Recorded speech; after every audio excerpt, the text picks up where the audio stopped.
Now that the Stanley Cup Finals are over and the Vegas Golden Knights are Stanley Cup champions, I thought it was time to reflect as Leaf fans and look forward as Leaf fans. We talked about Kyle Dubas getting fired or let go or whatever.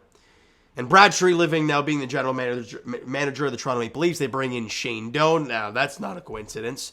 That's Austin Matthews. Interesting. We'll get to that in a second. But before we get to all the offseason stuff, let's break down the year that was. Regular season, doing regular season things, meaning nothing for Leaf fans. Get into the playoffs, get home ice against Tampa. They did that. Then came the biggest hurdle of all. Find a way to get past the first round. Didn't start great. Game 1 was awful. Abysmal. You got crushed on your home ice. Game 2, you crushed them on home ice. You go to Tampa, you win in overtime. Riley, floater from the point, beats Vasilevsky. You're up 2-1. Next game, game 4. You're down 4-1 in the third. You somehow find a way to tie the game, send it into overtime off a floater from Riley. Matthews has 2 goals as well.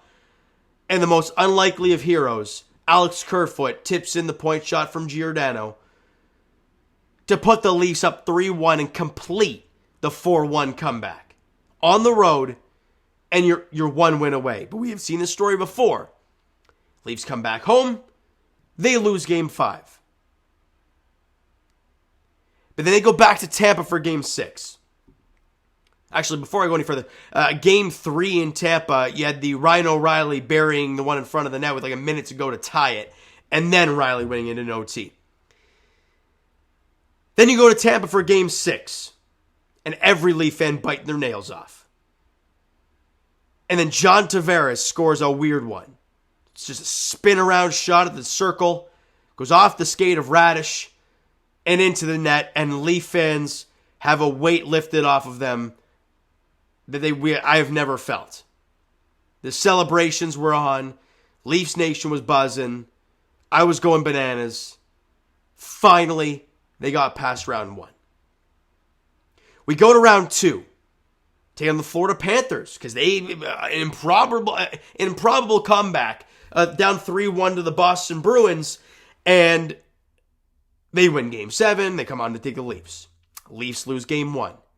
They lose game 2. They lose game 3.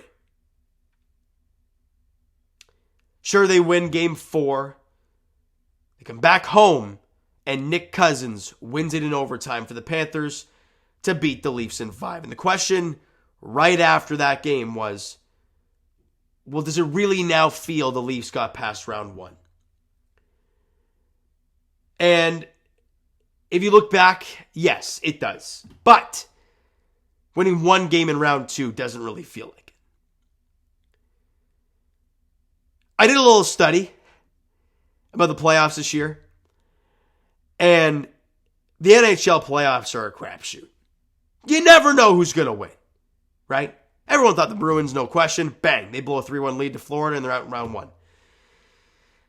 Leafs, Lightning, some of the great teams, blah, blah, blah. Edmonton, gone, right? This and that. Florida, I did the math, right? 4 wins in round 1. 8 wins in round, combined, round 2. 12 wins in round 3. And then they won 1 game in the Stanley Cup Finals. So that is 13 wins, right?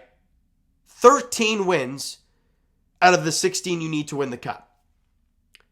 7 of those wins, over half of those wins, were in overtime. And if you've ever watched playoff hockey, overtime is a coin flip. You never know what's going to happen. So for Florida to go 7-0, I believe, in overtimes, takes a bit of luck. Imagine if one of those games against the Leafs goes the other way. The one in Florida, right, where Reinhart scored. Imagine if he doesn't score that goal and the Leafs win that game and it's a 2-1 series. You never know. But What ifs, this if ands or buts? I'm not gonna go off of that. Also, they still got the job done. So I'm not gonna sit here and say, well, the Leafs once again lose to the team who made it to the Stanley Cup final. I don't care. I'm not living by that at all. So now Kyle Dubas gone, Brad Treliving in. What team is he inheriting now? Well, the primary questions are what the hell is going to happen with Austin Matthews and Willie Nylander. Both guys need contracts after next year, but you can bet that if they want to be Leafs, you would want them signed by puck drop to start the season. If you don't,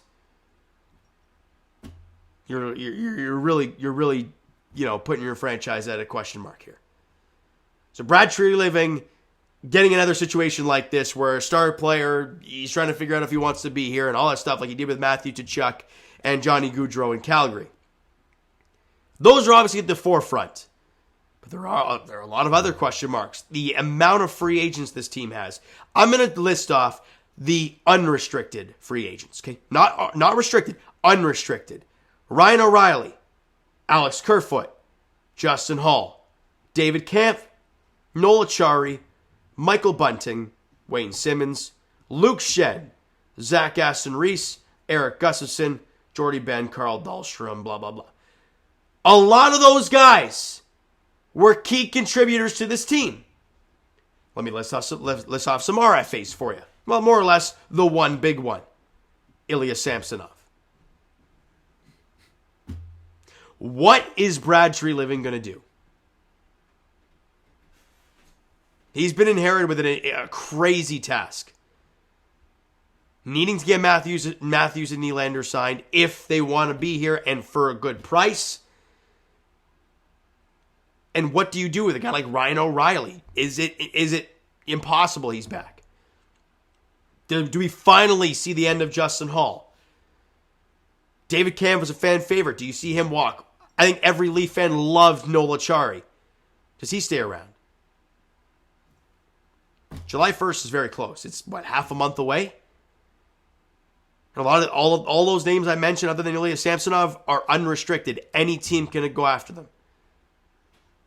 What the heck is this team going to look like moving forward?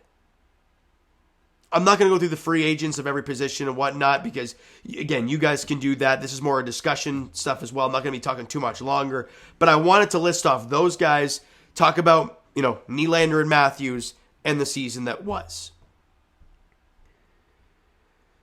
You guys know I'm a big Joseph Woll guy.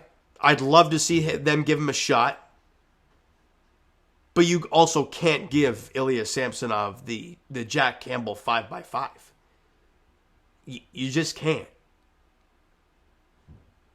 His play style scares the hell out of me every game. And before this year, Ilya Samsonov's been So do you really bank on that and pay him a hefty portion of money for a hefty term? There's that question mark. Or do you let Joseph Woll run? You still got Matt Murray under the books. So what do you do with that? Lots of question marks for Brad Treliving. I want to hear all your comments, all your thoughts, your trade proposals, signings. Who do you want to come back? Who do you want them to go after in free agency? Let me know in the comments below. Go nuts, all right? So you know what, guys? That is going to do it for this one. If you enjoy the video, and I don't want to say you're excited for the offseason because I would have loved this team to continue to play. But, hey, if you're excited to see what happens, smack the like button. I do appreciate it. Hit the subscribe button. You guys not already, comment down below your thoughts on the video, thoughts on the season that was, thoughts on the upcoming offseason, all that stuff down below. Twitter, Discord, Instagram, TikTok, all that stuff is down below, so follow up there if you guys not done so already. And I'll talk to you guys, Jay's Edition, tomorrow night. Game 1 of the 3-game set against the Texas Rangers. Martin Perez versus Kevin Gausman, 8:05 first pitch in Texas. And as for the Toronto Maple Leafs, I'll talk to you guys throughout the entire offseason, breaking down everything that happens towards the Toronto Maple Leafs. All right, so thank you guys so much for listening and watching. I hope you enjoyed the video. We'll talk to you guys then.